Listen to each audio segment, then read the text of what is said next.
Hi Libra, welcome to your August 2021 astrological forecast. The big news for you is Venus, your ruling planet, does move into your sign this month, but not until the 16th, and up until that point there are other planets in the zodiac that are elsewhere in your chart. Okay, Mercury also moves into your sign on the 30th, but we'll cover that next month because it's too late in the month to have much of an impact, except for maybe you. I'll get to that in a minute though, okay? But anyways, the sun is still in Leo up until the 21st, and Mercury is in Leo up until the 10th. And there's a new moon in Leo on the 8th, and where you have Leo in your chart is your 11th house. Planets actually moved here towards the end of July, so this area is already picked up for you. Your 11th house is your most sociable house in your chart. So it's socializing even online in social media if you're not able to go out, but it is spending time with your friends or associates even, but it's where you would normally go to hang out. It's any kind of organization even that you belong to, and it's also the house of dreams, hopes, and wishes. So having a new moon here could be that there is a new person coming into your group of friends. There is possibly an organization maybe that you would like to belong to. If you aren't joining one, maybe you're even creating one. You could actually, around this date, attend some kind of like major event that maybe you and your friends bought tickets for, like a outdoor concert show, something like that, or you know, whatever. It could be a pretty big deal, but it's happening in your 11th house of friendship, more or less, so it seems to be something pretty fun. Okay, but if whomever you meet around this time, could be like a breath of fresh air or something, not just in your life, but in your like group of friends. And again, if you're not able to get out, or you just don't really feel like going out in public, you are socializing online on social media. So don't be surprised if you like meet someone there. Okay, now there's a full moon. There's another full moon in Aquarius. Okay, second one in Aquarius. Where you have Aquarius in your chart is your 5th house. It's directly across from your 11th house. Okay, so Jupiter and Saturn are transiting in your 5th house, and they're both retrograde. But your 5th house is the house of romance and fun, creativity, speculation, anything to do with children, your own children, or childish things, or you know, visiting some place like an amusement park, something like that, doing something fun that possibly you did when you were a child. It is gambling and speculation, but the big thing is it's the house of fun.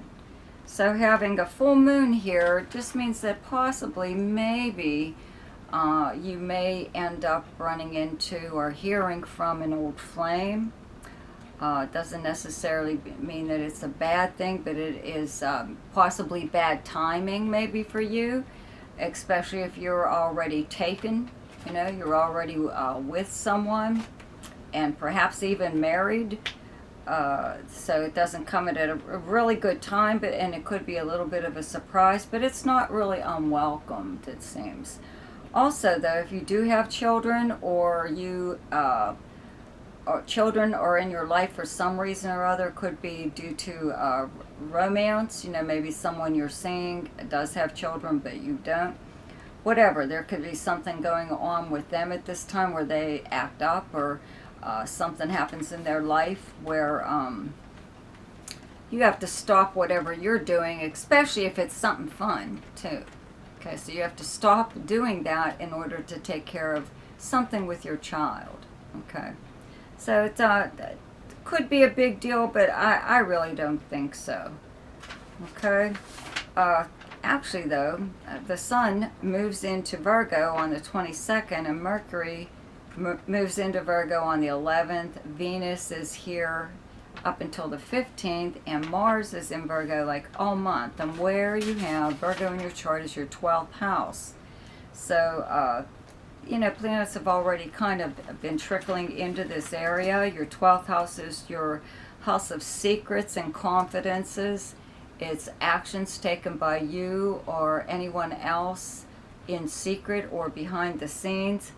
Having Mars here, and Mars just moved here at the end of July, means that you may be making some kind of secret plans or some kind of actions. Usually it's to secure yourself or secure your position or make sure that everything goes your way. Okay, because Mars will be moving into Libra and your first house. So it's kind of like preparation for some kind of possible move that you're maybe going to make. That takes a lot of planning, and that's what all of these planets in your 12th house are doing. Here, they're helping you to plan, especially Mercury. Mercury is giving you the ability to inquire or even investigate news that you've heard or need to know, or even just information, period. You're able to possibly like question people in a roundabout way that it doesn't seem offensive, or it doesn't seem like you're snooping. You're just inquiring, possibly out of curiosity. And that's because you have Venus here that's kind of smoothing things over for you. So people aren't put off by your a little bit aggressiveness and just trying to find out something. But it's something you need to know in order for you to move forward, in order for you to make your big move, if that's what you're going to do. Okay? But Mars is a planner. It's helping you to plan here. And Mars is the planet of war. And not that there's a war going on, but it's strategic, okay, as like a general would be. So that's something like that. That kind of planning is what's possibly going on here. And with the sun here, there's just an awful lot of activity going on, even if it's just in your own mind, okay? Because this is the house of the mind, but it's more or less the subconscious mind. This is the house of dreams. So you may have been dreaming, or at least remembering your dreams a hell of a lot more than you have been in the past, okay? This could be even a little bit psychic going on right now, and it maybe even surprise you in those ways. Okay, this is also the house of charity, and it's the house of institutions that are confining. It's also the house of self-undoing, okay, because the mind, being here, the subconscious mind especially, just means that you can sometimes drive yourself crazy just by thinking way too much. I really don't think there's anything like this going on here. It's just that this being the house of, like I said, charity and places of confinement or institutions like a nursing home or a prison or some kind of institution where the person is unable to leave, you know. You could be actually in touch with someone like this at this time, where they could reach out to you asking for your help or something, or who knows, whatever. But it's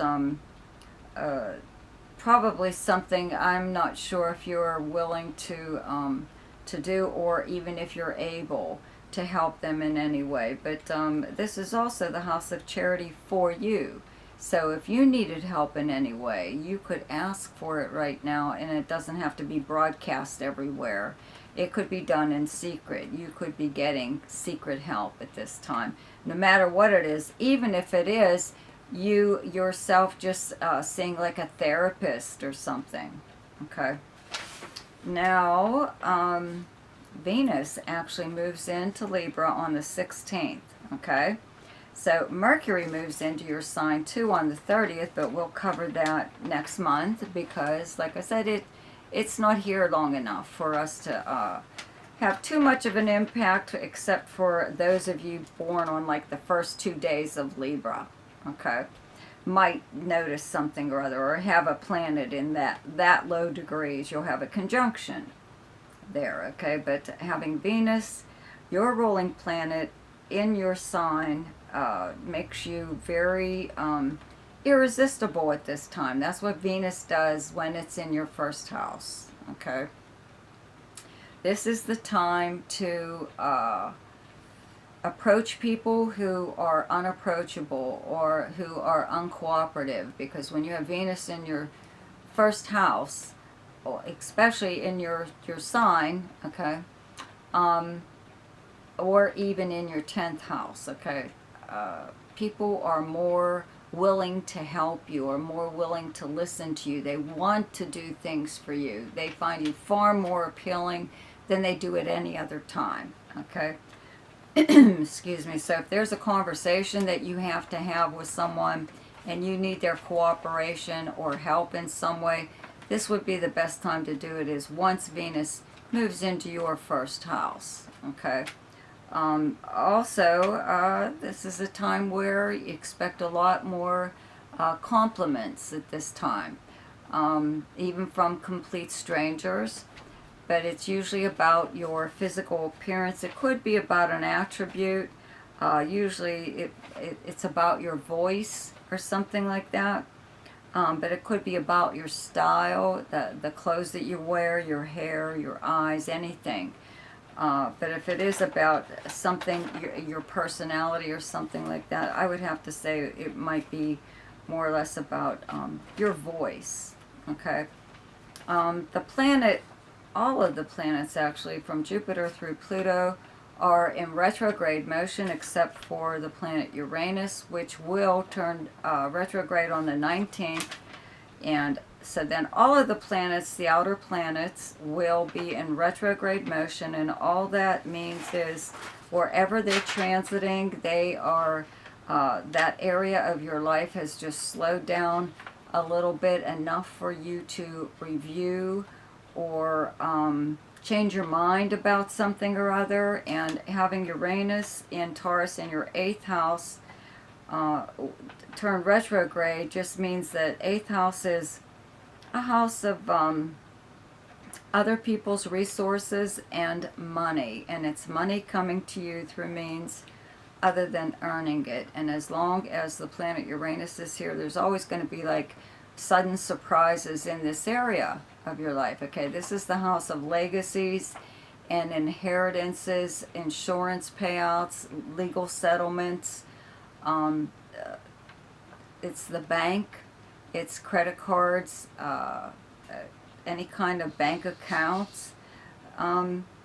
It's the IRS and taxes, even something coming to you. So maybe there was something, even property, but this is like shared property. This is sometimes your partner's property or resources. So maybe you may actually either share property with someone or benefit from a partner at this time, especially when this thing turns retrograde. Maybe while it was direct, it was in the talking stages, or this person wasn't even sure they were going to share whatever with you.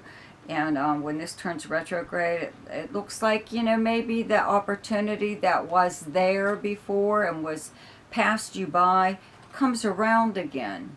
Okay, the opportunity to benefit in some way from a resource or money coming to you through some way or other.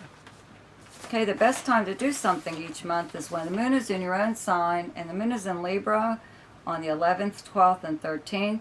The best time to lay low is when the moon is in your opposite sign, and your opposite sign is Aries, and those dates are the 24th, 25th, and 26th. The best time for romance, recreation, creativity, fun, any kind of speculation or gambling, and anything to do with children is the 7th, 8th, 9th, 20th, 21st, and 22nd. The best time for money is the 1st, 14th, 15th, 27th, 28th, and 29th. The best time for your career is the 4th, 5th, and 6th. And the best time for communication and travel is the 2nd, 3rd, 4th, 16th, 17th, 29th, 30th, and 31st. I hope you enjoyed your astrological forecast for August. Be sure to check out my weekly forecast, subscribe to my channel, check out Ask Me a Question. It's in the description box below this video. There's also a link there to my website if you would like to have your personal chart done. I will see you next week. Goodbye.